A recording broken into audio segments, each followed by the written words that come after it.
Habibi, I diagnosed myself with AD. You ready?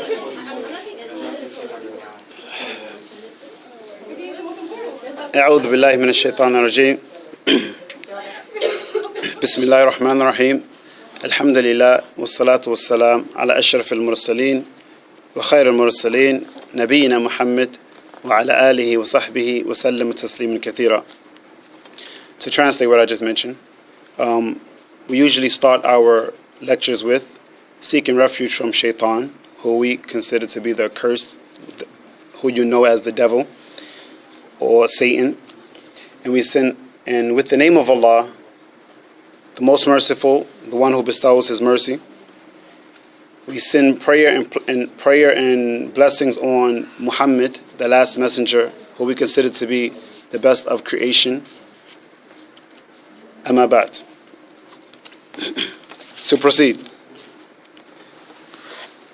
Before going in, the brother asked me to give a little introduction of who I am, where I studied. And my name is Muhammad Abu Isa. Jazakumullah khairan. Who needs coffee? It was a long day. And I'm originally a revert to Islam. In Islam, we don't consider people to be converts. We consider them to be reverts, because we believe that everyone is born with the inclination that the creator, the ultimate creator, the controller of the universe, is Allah. So when a person, he's not born in a Muslim family, we don't consider that to mean that he was not born a Muslim. We believe he was born a Muslim, but he was not born in a Muslim family. So likewise, myself, I was not born in a Muslim family.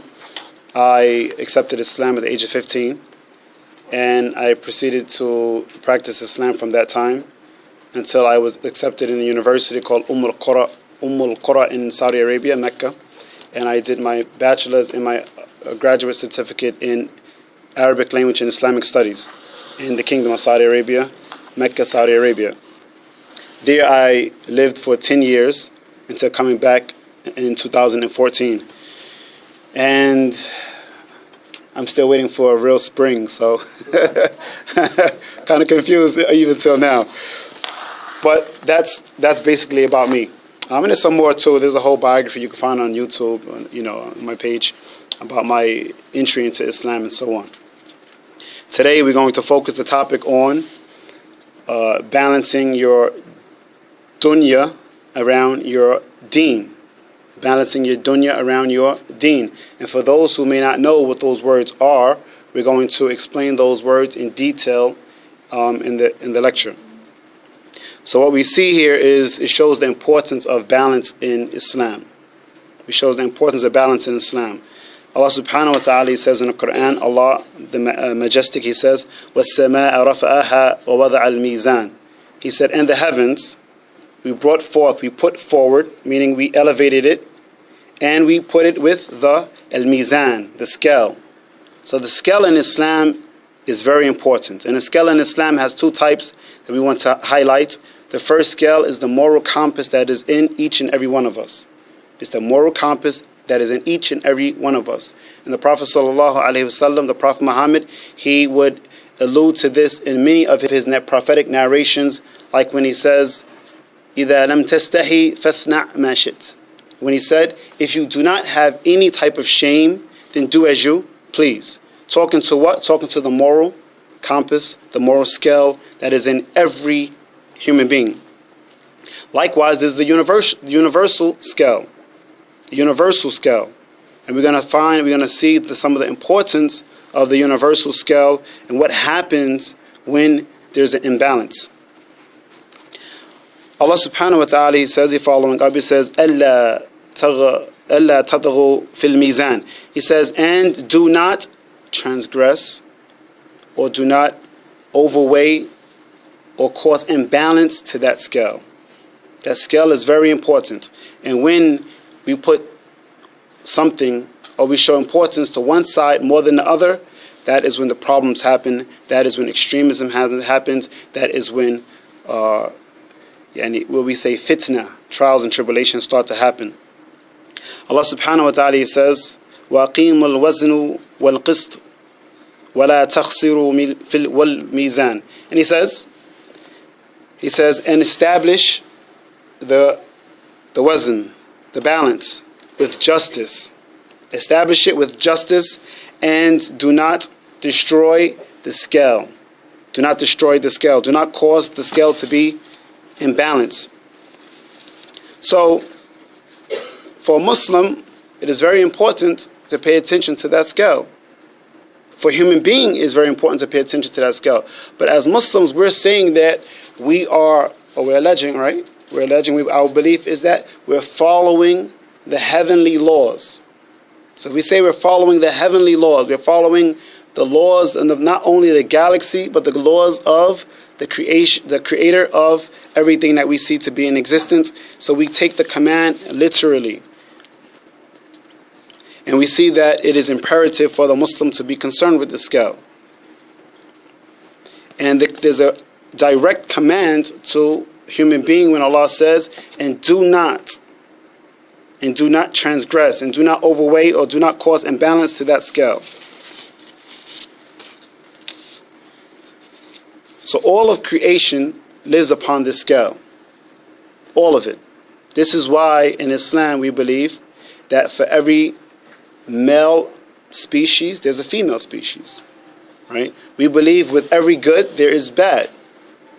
We believe that everything is created for a specific purpose. There's nothing that Allah created on this earth out of mere play or gist. And Allah subhanahu wa ta'ala says, وَمَا خَلَقْنَا السَّمَاوَاتِ وَالْأَرْضِ وَمَا بَيْنَهُمَا إِلَّا بِالْحَقِّ. He says, Allah says, He did not create the heavens and the earth and that which is between them except with truth, with reality. So let me ask, Ya ayyuha al-Arab, Ya ayyuha al-Muslimun, or Muslimin, you Arabs, you Muslims, what is as-sama? Because it's mentioned in the Quran a lot. Was-sama'i rafa'aha. Huh? The sky? Skies? Everybody skies? The heavens or the skies? Come on, we got to get this right. Is it the skies or is it the heavens? I'm going to say heavens. How many for heavens? Heaven would be Jannah. No, but I feel it Sabah samawat. Skies. Okay, it is true. It's the skies. It's not really paradise. It's not really paradise. It's commonly translated as paradise sometimes. And even when we say heavens in English, sometimes we think the same thing. But in Arabic, the heavens is the 7 levels of the skies. And Jannah is something totally different because no eye has ever saw it. Right? With Jannah meaning paradise. Not what's in Lancaster, PA. It's also called paradise. Right? No, we're talking about the place where it is eternal abode for those who receive the pleasures of Allah subhanahu wa ta'ala. وَمَا خَلَقَ السَّمَاوَاتِ وَالْأَرْضِ وَمَا بَيْنَهُمَا لَاعِبِينَ مَا خَلَقْنَاهُمْ إِلَّا بِالْحَقِّ. So Allah says in another verse, He says that He didn't create the heavens and the earth and that which is in between it in jest and play, but He created them with truth. With truth. Another thing we must take in consideration is just how it's mentioned that the heavens are 7 levels, the earths are 7 levels, right? And the skin has 7 levels, right? This shows that is ultimate wisdom with Allah subhanahu wa ta'ala and why He does certain things, even though we may not understand the scientific justification behind it. Everything is not explained, and even when it is explained, sometimes for us is to understand because Allah told us, all right? So we get that question. Well, why can't Muslims eat pork? Well, first and foremost, Allah told us not to eat it, right?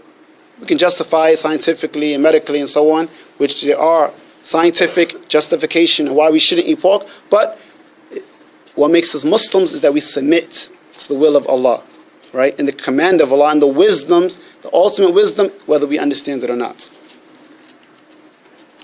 And Allah subhanahu wa ta'ala says, وَمَا خَلَقَ الْجِنَّ وَالْإِنسَ إِلَّا لِيَعْبُدُونَ.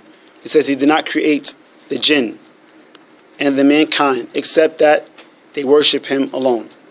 Our whole purpose of being on this earth is to worship Allah. And by doing that, we receive Al-Jannah, paradise, right? Not the heavens, right? You want more than the heavens, right? So our purpose here is to follow the commands, obey the law, keep the balance. Which is the balance here? Is that if you're alive on this earth, you worship and you praise the one who created you. And for the non-Muslims, those who are non-Muslims, this is important too. Why is it important? Because although we call him Allah because he calls himself Allah, but we're really talking about the universal creator. The universal creator. We use the Arabic word Allah because that's the name that he gave himself. And in order for him to be, or not to be him as far as meaning as in masculine and feminine, but in order for the deity to be Allah, or to be the universal creator, then he has to have characteristics. Right? We got characteristics. He has to have characteristics.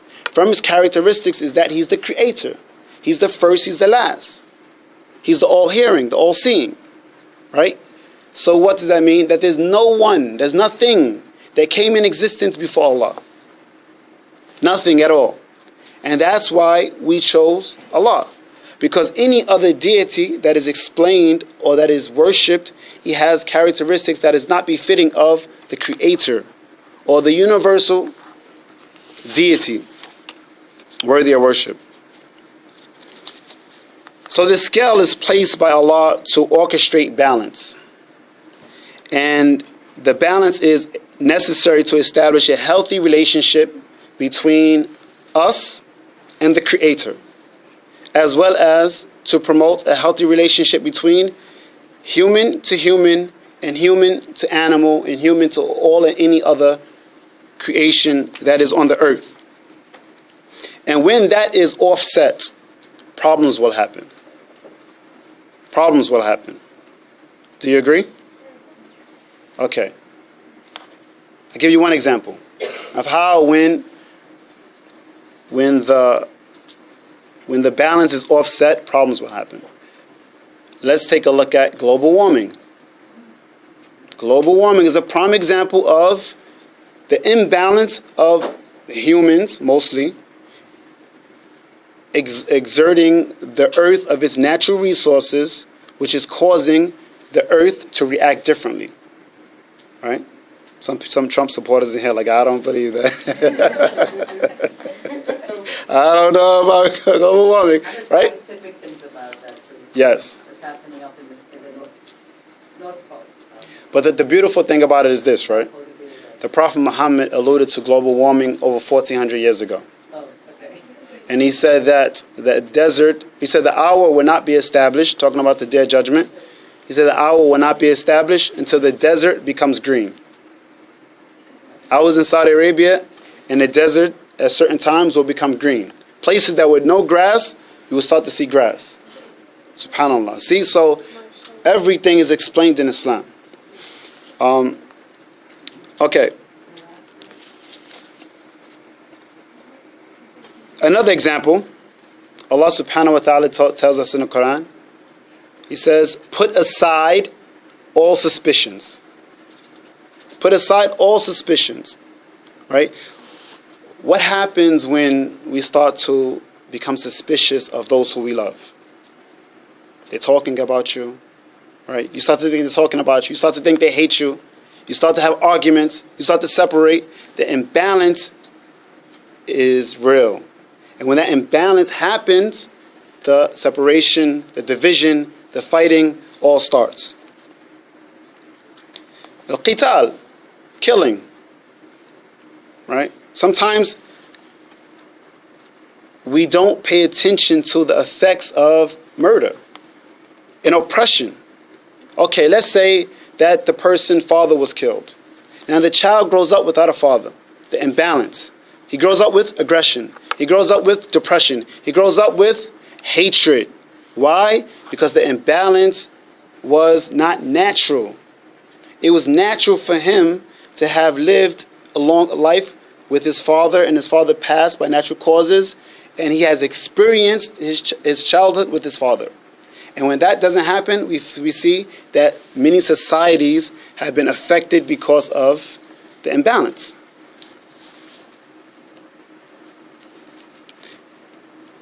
There are many examples that we can use.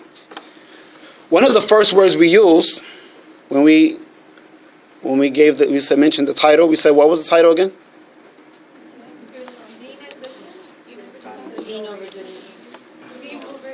The exact words. How to balance balance your dunya around your deen. Balance your dunya around your deen. So what is the word dunya? World. That's it? Black and white?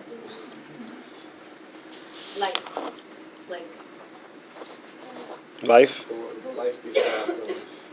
Dunya, dana, edna, or in the Arabic word, it comes from that which is close, that which is obtainable, right?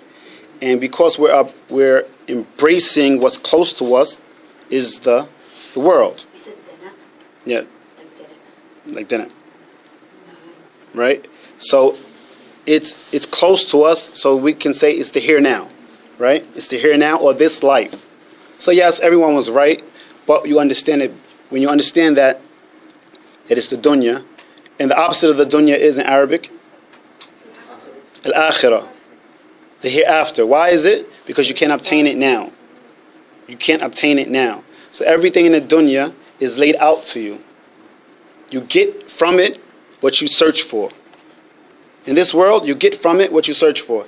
And this is why the Prophet Muhammad sallallahu alaihi wasallam, he said, may peace be upon him, he says, whoever made hijrah, migration, when they had to leave Mecca because they were being tormented and oppressed, and they went to Medina for salvation and safety. He said, whoever made hijrah, whoever migrated for Allah and His Messenger, then his migration is for Allah and His Messenger. And whoever migrated for worldly affairs or to be married, right? Because women are the cause of all evil. Just joking. That was just a joke. No, that's just a joke. But I said that because that's certain countries or certain groups kind of expect people from Saudi Arabia or study in Saudi Arabia to think that way. And I don't know why, but I don't think that way. Actually, I think that it goes back to the balance. There is no pure evil. There is no, in Islam, no pure evil. Not even the devil was purely evil. We believe even Iblis, Shaitan, why did he become evil? Hasad. Envy. And envy is the cause of every evil. Envy, hatred is the cause of every evil. So, okay. So he said, whoever made hijrah, whoever migrated for worldly affairs or to be married, then his migration will be for the worldly affair or the marriage that he came for. And why did the Prophet Muhammad mention that? He mentioned that specifically because there was the case with one of the companions who migrated from Mecca to Medina to be married. So he used that as an example to say, because it was something that was realistic, it was something that everyone could have seen, right? They saw the image. One of their own actually left Mecca, not because of the persecution, but because he wanted to be married. He loved one of the women that were there. So he migrated. And what we find is that the Prophet Muhammad ﷺ, when he gave examples, when he made parables from that which was realistic, that which the companions, they knew, they could see, they could embrace and understand. So dunya هو عكس حياة الآخرة. حياة الدنيا عكس حياة الآخرة. The life of this world is the opposite of the life of the hereafter. What is in between the life of this world and the hereafter? Huh? The grave. Barzakh. Yes, that's the name, the barzakh. Right? A barzakh is like the life that happens between the time a person passes and the time he's risen on the day of judgment. So we don't believe no one is in paradise right now. We don't believe anyone's in a hellfire right now. They're in the barzakh. What is that? When does that process start? That process starts when the angel of death comes to take the soul. Now he's in a different stage of life. Now, like we mentioned, is the questions in the grave. That the person will be questioned, who was your Lord? What was your religion? Who was your prophet? What did you do on this earth? Right? And in that instance, the person who was there, we believe as Muslims, that he would have the delight of the grave, or he would have the torment of the grave. Right? And then, after some time, everyone, all together, will be risen on the day of judgment to be questioned.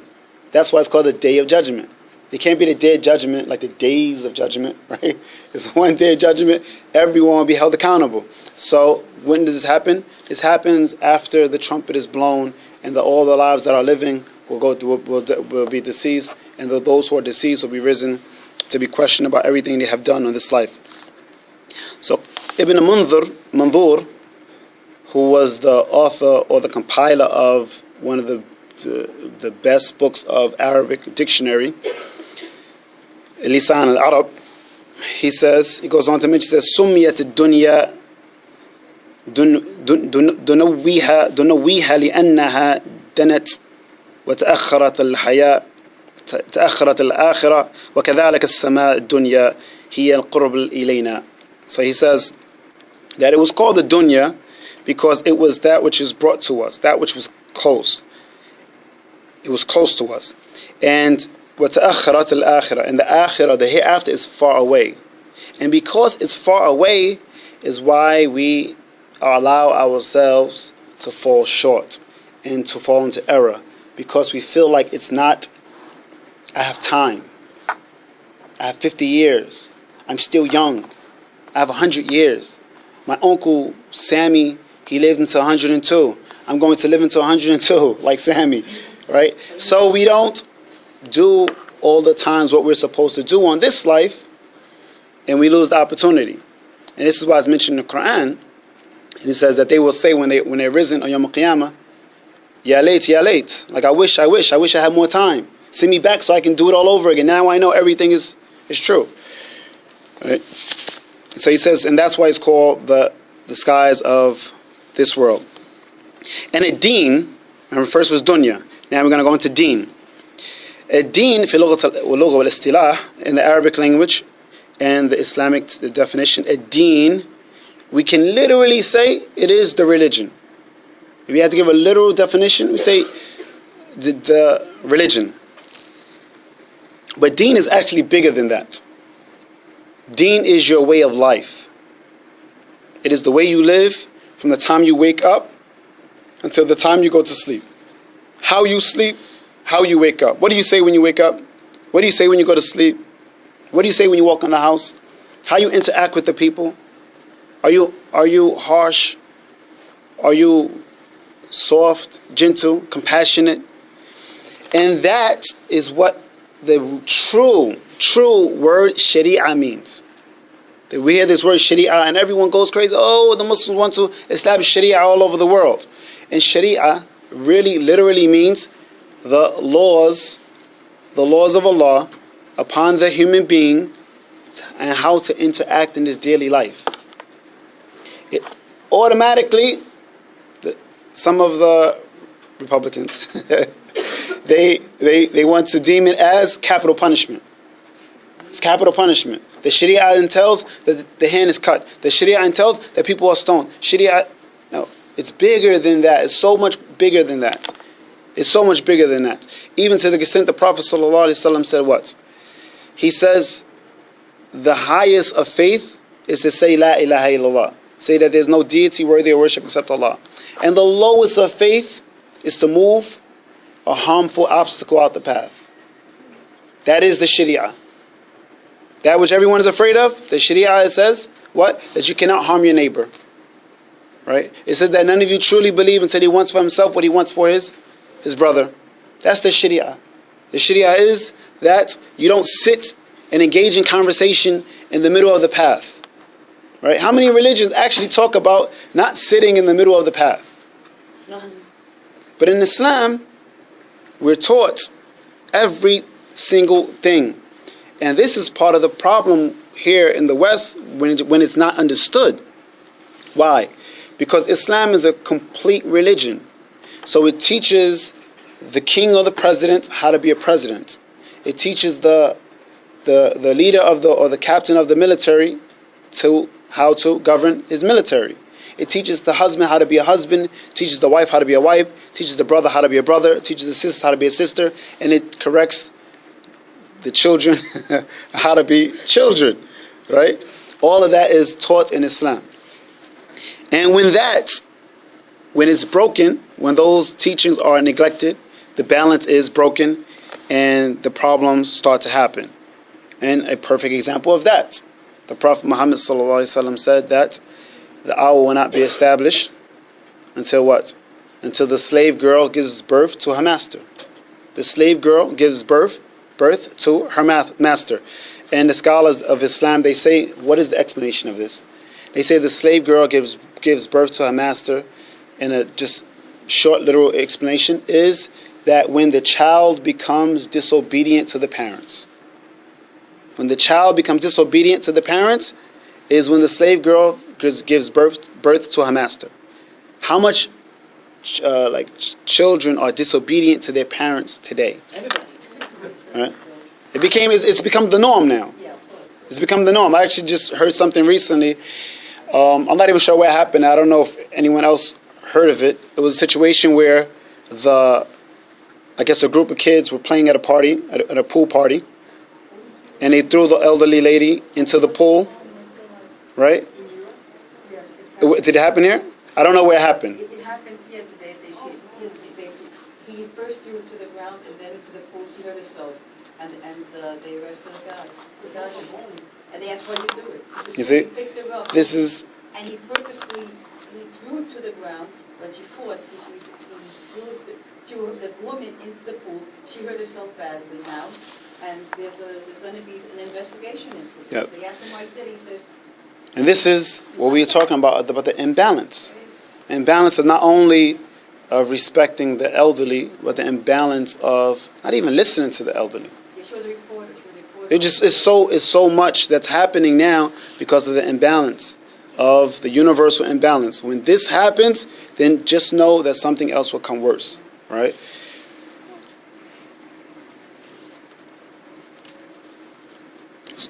So it is the way that we practice Islam according to how Allah and His Messenger sallallahu alaihi wasallam legislated it, while submitting to the will of Allah, the universal God, in the universal laws of Allah subhanahu wa ta'ala. Okay, surely we spoke about the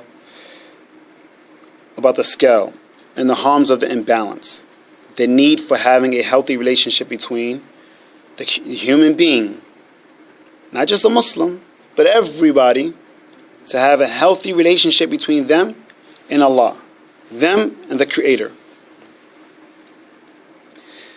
So for this reason, Muslims, we put everything in its proper place. We put everything in its proper place. And the first thing we attempt to put in its proper place is the worship of the Creator. The worship of the Creator. And for me, accepting Islam, that was very important because, like, a lot of people come with the argument that, okay, you were born Muslim, you're just practicing the religion of your parents. But I was born in a Christian family and decided to become a Muslim. And why? Is because Islam teaches that Christianity and Judaism were all religions sent from Allah. They were religions sent from Allah. And we believe those books were tampered with. And as the last gift to mankind, because there's no books coming after the Quran, Allah sent the Quran with the Prophet Muhammad. To be what? To have the constitution, an example on how to follow those laws.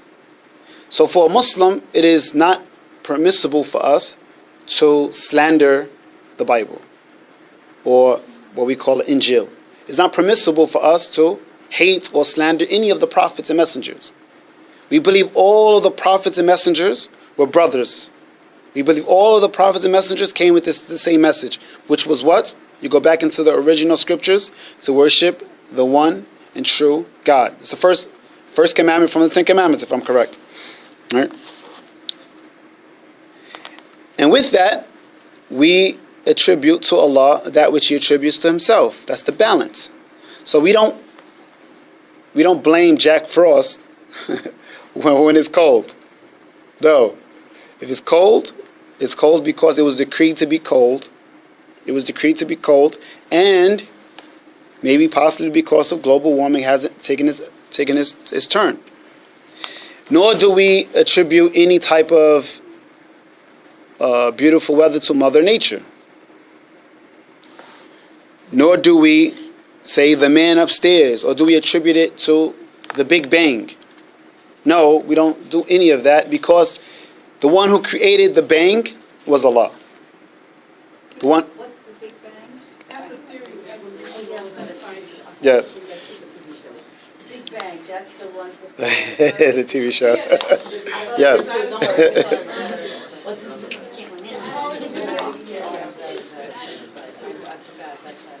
Now, what about karma?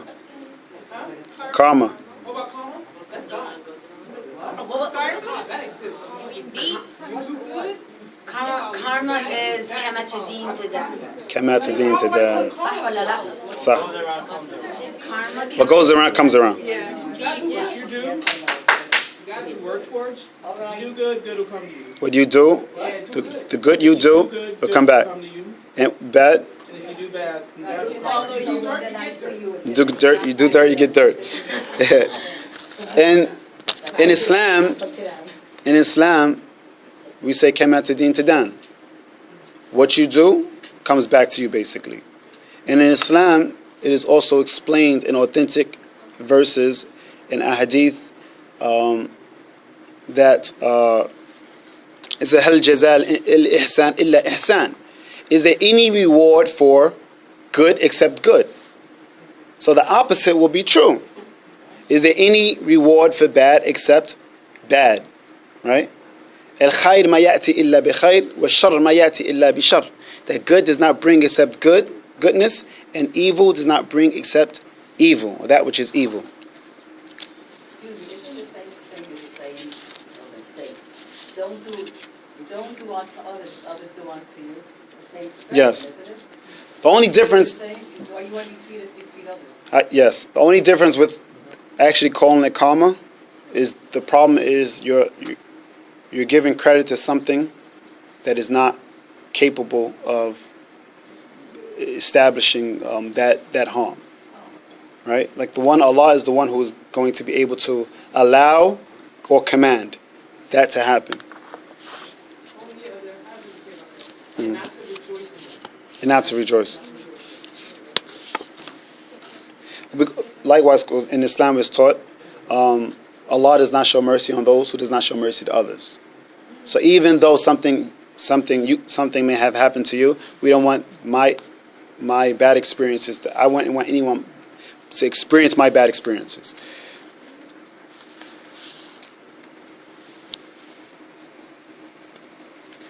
So although we are the inhabitants of this world, and we are adapting to the everyday changes of conditions through receiving education, seeking to become entrepreneurs, looking for success, we must understand that society is continuously attempting to attack mainstream religion. I think this is something that needs to be taken into consideration.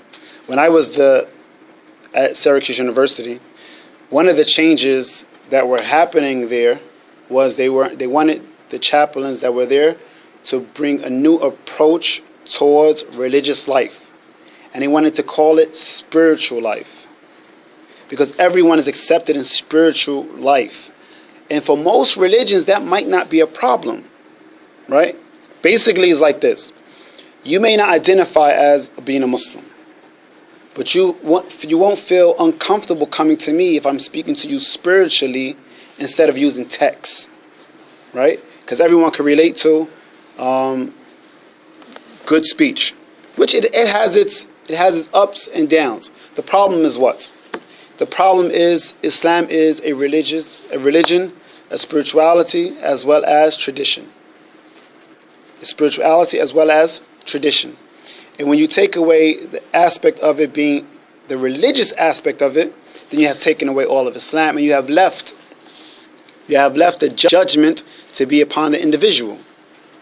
And although it is an inclusive religion, it is exclusive when it comes to desirous thoughts or opinions that does not coexist with the laws of Allah and the commandments of the Prophet Muhammad.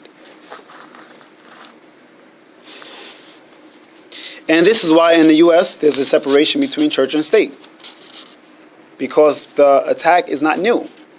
The attack is old. And that the fact that you cannot say God, the teachers cannot say God in school now. To remove the existence of God from school. And for a Muslim, likewise, that causes the imbalance. Or assists in the imbalance.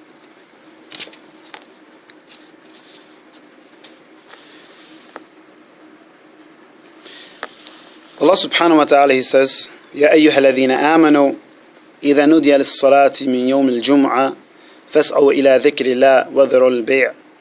Allah says, O you who believe, if the call to salah, the call to prayer, is established for the Friday prayer, if it's established, it's called, the call of prayer happens, He says, then proceed to the remembrance of Allah. Meaning what? Go pray. Right? Go pray.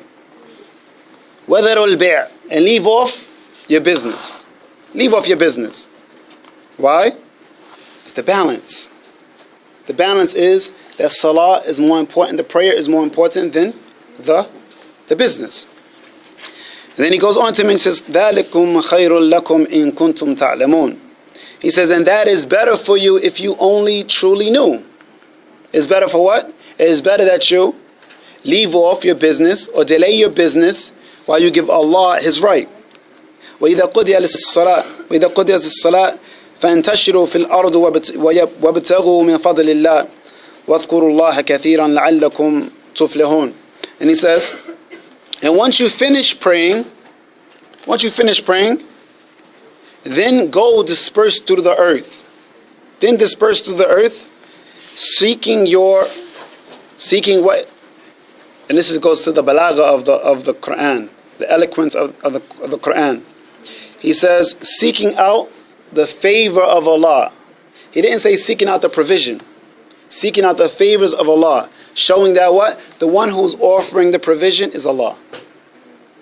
The one who is keeping your business and you're establishing your studies, and that 3.9, that 4-point GPA, is 1.9.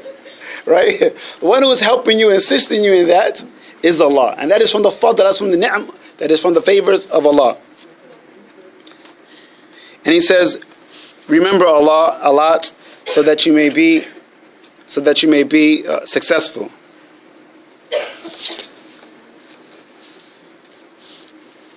How do we balance the Deen or the Dunya around our Deen?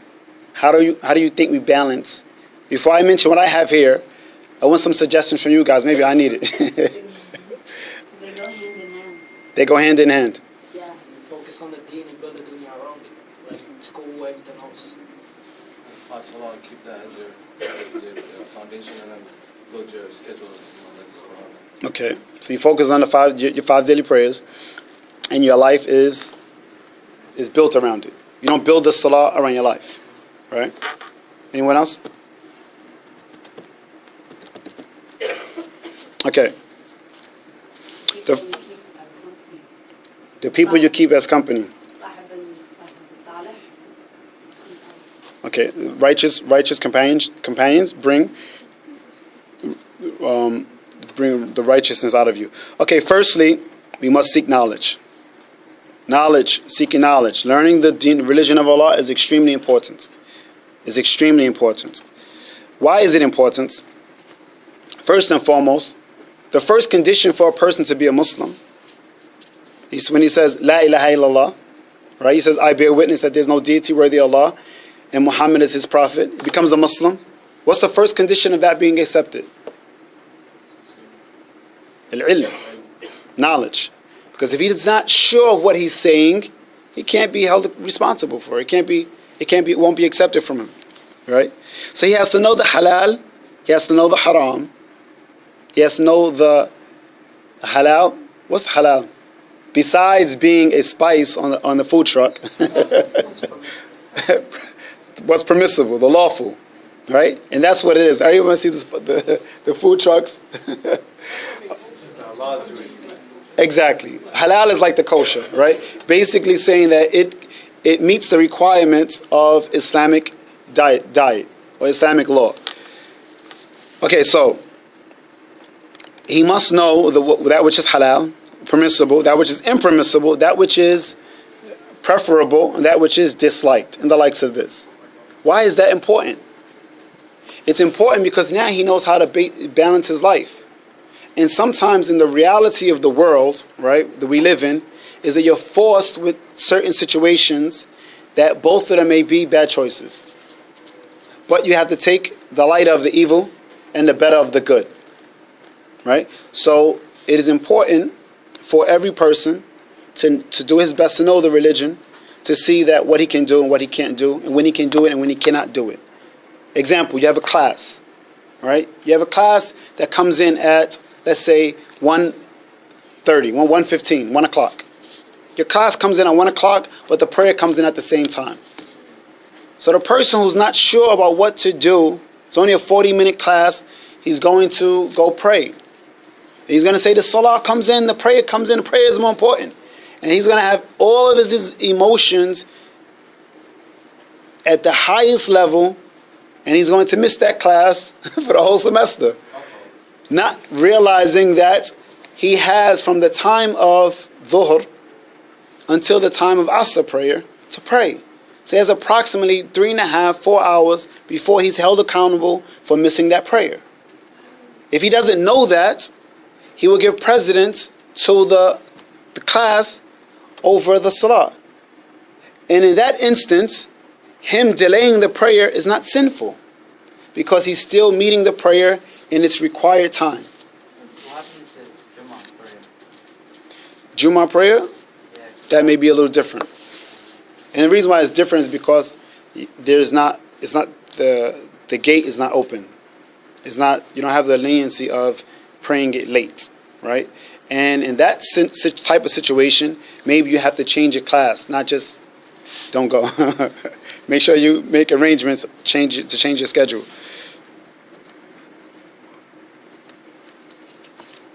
Likewise, when a person is praying and the child turns on the stove,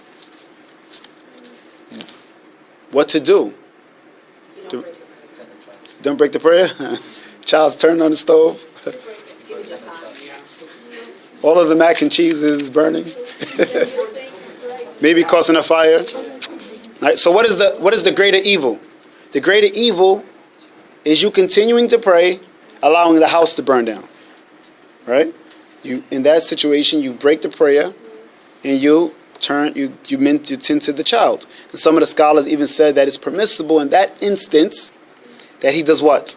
If there's other people in the house, he calls someone while he's praying and then continues to pray. You see, so Islam is very flexible. There was a time where the Prophet Muhammad ﷺ was praying and the scorpion came. The scorpion came, right? He's about to bite the Prophet Muhammad ﷺ.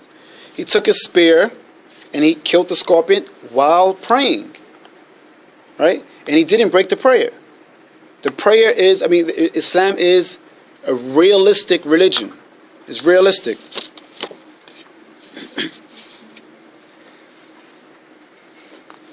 Sometimes in trying to balance the Deen and the Dunya, it becomes difficult.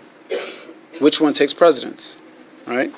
One general rule to apply is that the scholars of Islam, they said that when it comes to the affairs of Aqeedah and Ibadah, what's Aqeedah? Belief, the belief in Allah, and the Ibadat, the worship of Allah. When it comes to these two, then everything is haram. What's the meaning of haram? Not permissible until you have a text. until you have a text. Meaning that what? You need to have a text in order to change anything in the salah. You want to pray a particular type of way, you need to have something. The Prophet Muhammad said it. It was an ayah in the Quran that says you can do it this way, or you can't do it. But when it comes to worldly affairs and cultural issues, then everything is permissible until you have a text that says it's impermissible.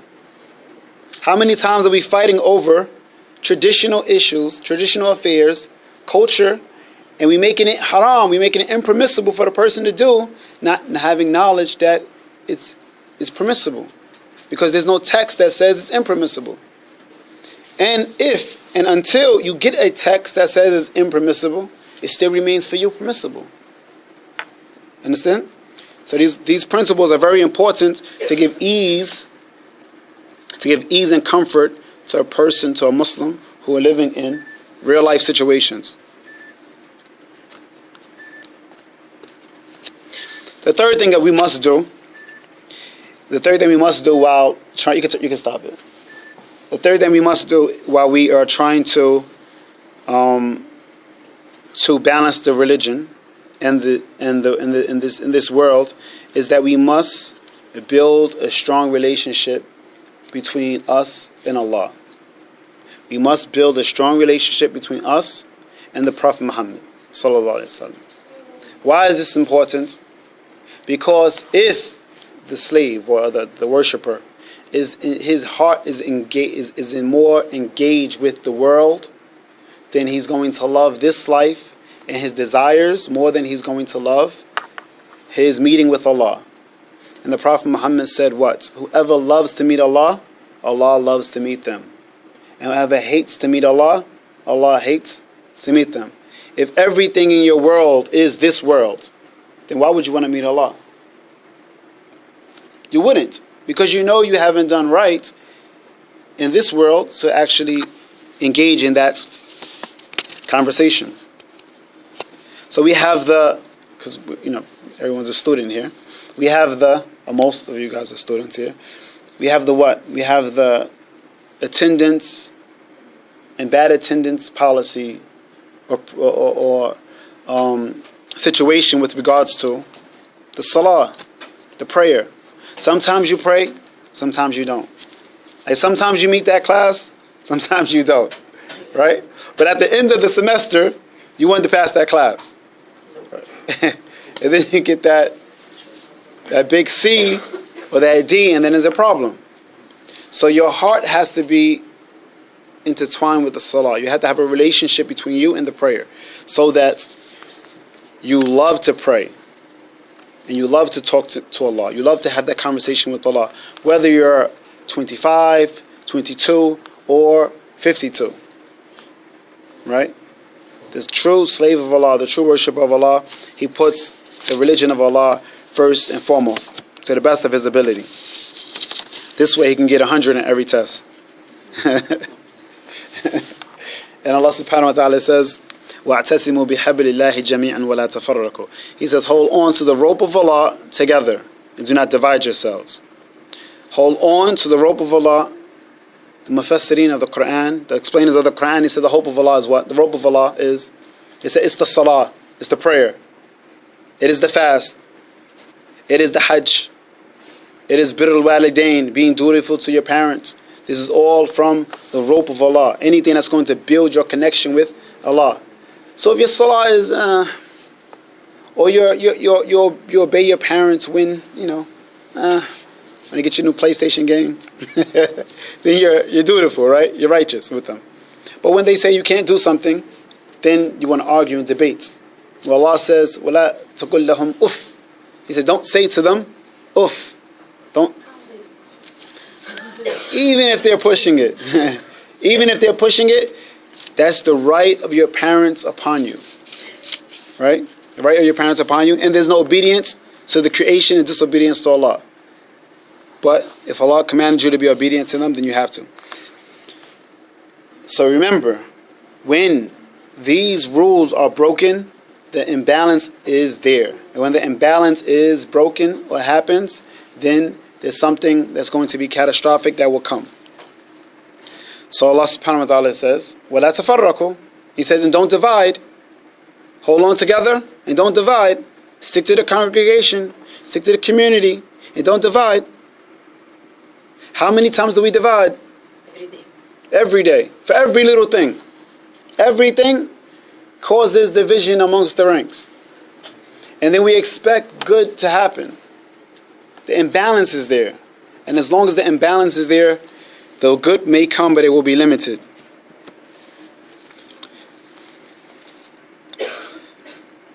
The one thing we must understand is that the balance is for our benefit, not the benefit of Allah. Allah is ever rich, whether we worship Him or we don't worship Him. We can never take away anything from the one who created everything that's in existence. Right? And He is the one who's called into this balance. And He's the one who's able to do all things. So when we are falling short in our religion, expecting good in this life, they know it will never happen. It will never happen. Why? Because Allah says in the Quran, He says, whoever wants the good of this life, then Allah will give it to them. But whoever seeks the good of the hereafter, Allah will give them the good of this life and the good in the hereafter. Right? And this is the beauty of Islam, and this is the balance. Because our time on earth is temporary. Right? We're only here so that we can get to the next stage of the true destination. Subhanakallahumma wa bihamdika ashhadu an la ilaha illa anta wa astaghfiruka wa atubu ilayk. Any questions? Or should we have time. Yeah, any questions? So you know how like in the Muslim countries it's like you go up over there and they will tell you how come you guys are following the rule of Islam? Islam is really good. Can I stop you for a second? I'll come back to your question. Yeah. There was something that the sisters was debating about a little while ago. Hajj. Oh, yeah. Can you explain it so everyone can hear it and I can clarify because it was incorrect? Okay. It was like if let's say if the daughter is old enough to get married, and if she's not married, so the Hajj on the parents, it won't be like acceptable. Like first they have to get her married in order for the Hajj to be accepted by Allah. Mm-hmm. He says basically they were just disputing or speaking of Because that's one of the responsibilities of parents. an understanding of, or the understanding of that the daughter who's of the age of marriage and she's not married. No, before that, I believe she had asked me, we had to visit Mecca. Yes. And told her if you're able to make Hajj, if you're financially able to make Hajj, then you can do it more than once. Mm-hmm. That's what I told her, and it's basically just like if you could afford it. Oh, yeah. And So then she mentioned the daughter having to be married. If that's the case, even if you're financially established, but if she's not, married, but first the parents' responsibility is to get her married in a better place, wherever it is.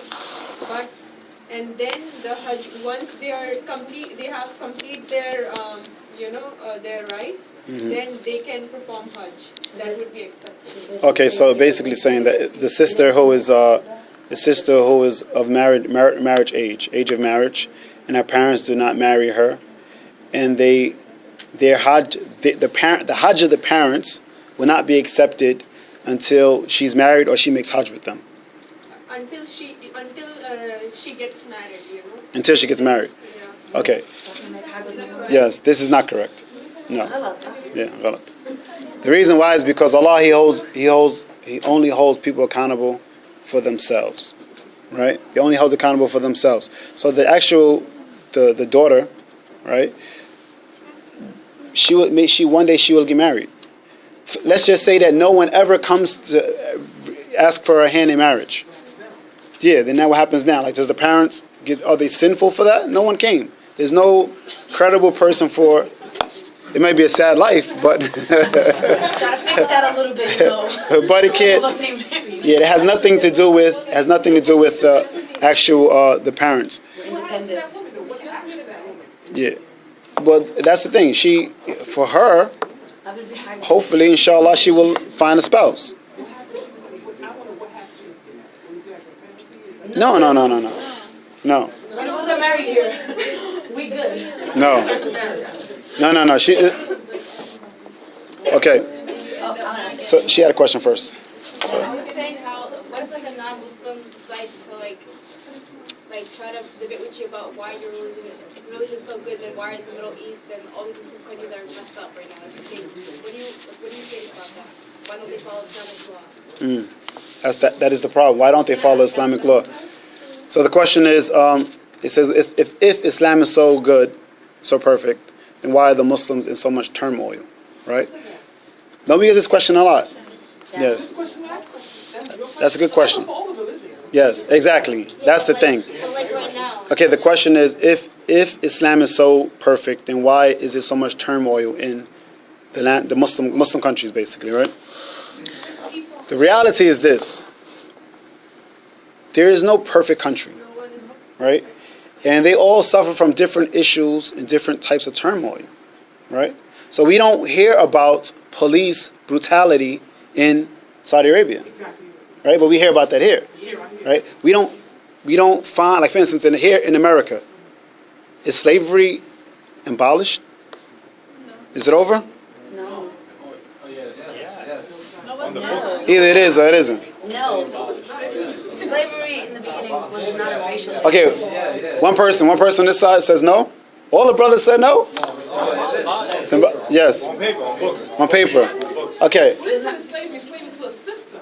You keep saying slavery. Yeah, what type of slavery you talking about? He's talking about slaves, like slaves. Y'all said no. Okay, listen. Okay. You're talking about history slavery, right? Okay, hold on. Answer, please. Okay, hold on. Let me just, because I know there's going to be many questions.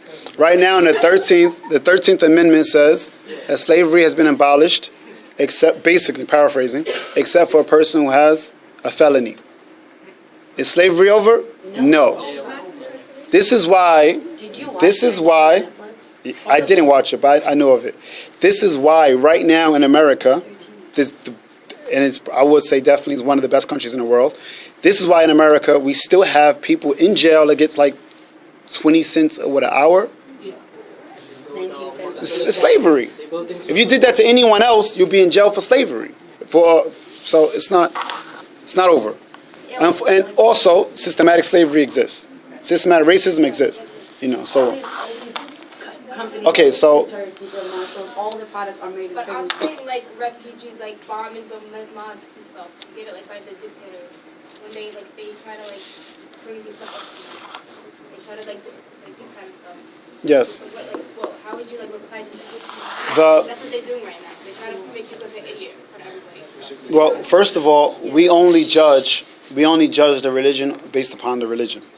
And we only judge Allah based upon the actions of Allah.